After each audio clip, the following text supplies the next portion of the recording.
Hello on YouTube. Welcome. And on Instagram, hello. It's Dr. Dion Napier with Amplify Vocal Studio. If you are new to my channel, I am an 11-year university trained classical singer turned commercial style voice coach, and I help professional opera singers and bel canto voice teachers learn how to sing contemporary music without sounding operatic. So welcome.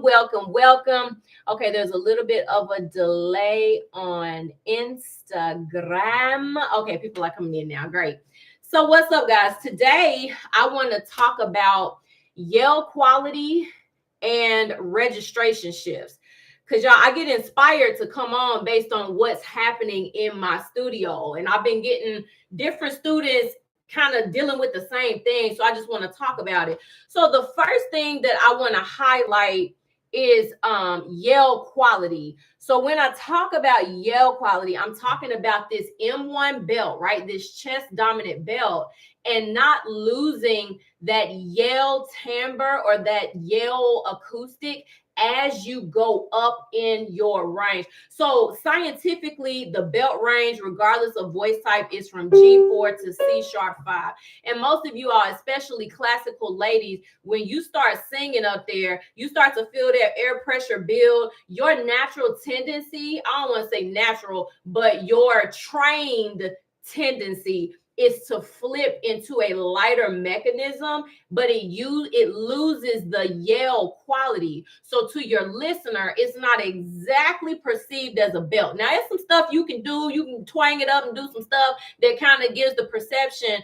But I want you all to be comfortable with carrying that Yale quality up higher than you normally would. So an exercise, now this is a sure reported exercise, but I'm just going to do it on the keyboard. I know you can. So I was working with the singer yesterday on this. What's up on Instagram? I was working with a singer yesterday on this. I know you can. So here's what usually happens, especially female singers. The higher you get in the belt, you start to bring it into the mask and you lose the Yale timbre. We can't have that in commercial. We got to have that twangy, bright quality. It's chiaroscuro still. You need that twangy, bright quality as well as that Yale quality. So this is what you don't want to do. I know you can. I know you can. I know you can. I know you can. I know you can. I know you can. You hear how it's getting tiny, that larynx is lifted, and that's not wrong, because you got to have some of that as you're going over that lower bridge in that belt. You have to have that. But I don't want you to strip away the warmth and the richness of your sound because you're skinnying through that passaggio. Don't do that. So what you want to do instead, this has helped me and it's helping my ladies, especially my sopranos. Instead of transferring that sound into the mask like that, especially you musical theater ladies, that's what y'all do. Instead of thinking that, think about transferring your sound back. So instead of, I know you can, open that up. I know you can. And there is still some twang pharyngeal in there. I know that you hear that, but the ratio of sound is not just sitting in the front. You want to split that resonance and let some of it go back. I know you can. Some of that Yale shout quality. Take it again. I know you can. I know you can. I know you can. Just let it come out like that. So that's the one thing I wanted to share with you all, especially classical ladies. Let yourself shout. You probably gonna have to recondition your mind and take a few times isolated to just yell again, because a lot of y'all's yells are raggedy. Because you've been so far removed from a chest voice rooted sound. So you're just gonna have to yell, can, I know I can, I know I can. And then you prophesying to yourself while you're singing it, baby. I know I can, I know I can. Okay, so you may have to do that, and then you can try to put it in the exercise. But the main thing that I want to give to you all, don't strip away that fullness as you go through that G to C5 bridge, C sharp 5. Don't pull that fullness away. Okay. You won't always sing like that, but that is an option that you need to have access to. Okay. So that's the first thing. The second thing that I want to share, and if y'all have questions while I'm teaching, feel free to drop them in the comments. Again, my audience is professional level opera singers and bel canto voice teachers. So if you are a beginner singer, just learning how to sing, if you are intermediate, kind of hit or miss, your technique is kind of on and off, I am not the coach for you. I'm talking to advanced level singers that's already making money with their voice and they're trying to expand their skill set into commercial style singing. Okay.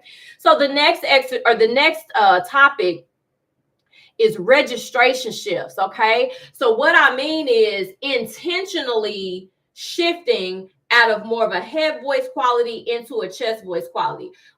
Classical singers, we can sometimes struggle with that because in classical singing, it ain't no registration shifting for real. I mean, stuff is happening, but it ain't a lot of shifting at the vocal cord level. Let me say it like that. Okay. You're not shifting from thin folds into thick folds in classical.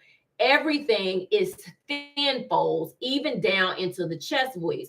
But when you're singing commercial music, you're going to run into an issue because commercial singers flip between head voice and chest, right? So you have to know how to switch off from thin fold coordinations into thicker fold coordinations.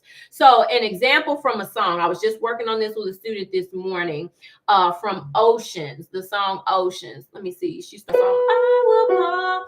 So it's I will call upon your name, right? And so that transition, I will, that's more of a thin fold, and then call is more of a thick fold. It's a thinner chest, but it's still rooted in that M1. So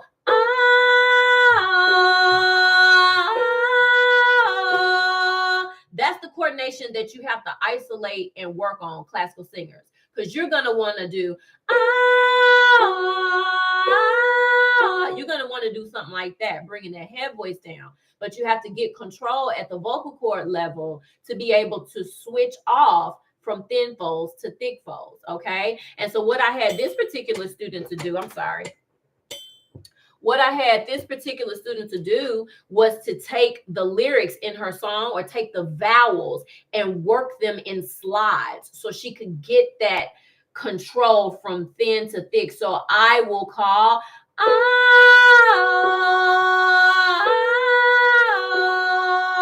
the next part was keep my eyes. So keep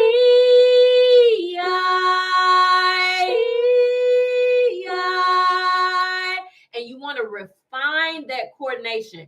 Classical singers, it's going to feel clunky. Your vocal cord is going to be like, wait a minute, what we doing? Because you're not used to singing in that thick fold coordination, but be gracious to yourself, be patient with yourself, and just take your time and work on those slides, okay? The next one in Oceans is my soul will rest. So you got the vowels O to S. So you want to work that transition.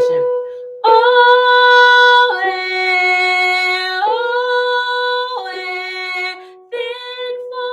thin folds, thicker folds. And you practice that, y'all, okay? That's how you work that. So you're not just bringing that head voice down. We call that internal transitioning. So that means at the vocal cord level, you're switching from thin to thick within the same phrase. You do not do that in classical music typically. So this will feel different, okay? And you can just take that up. Do those little thirds. Take it up.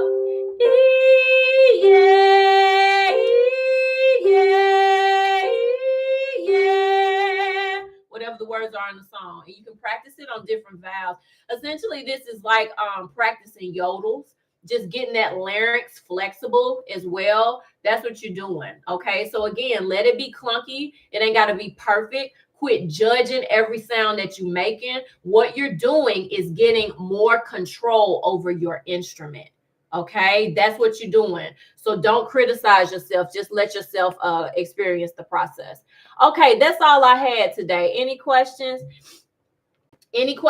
I talked about Yale Quality, not stripping that Yale quality as you go through that G4 to C#5 bridge, not stripping that, training that kind of control coordination into your voice, and then also internal transitioning or registration shifts from from thin to thick. You also need to know how to go the opposite direction from thick to thin.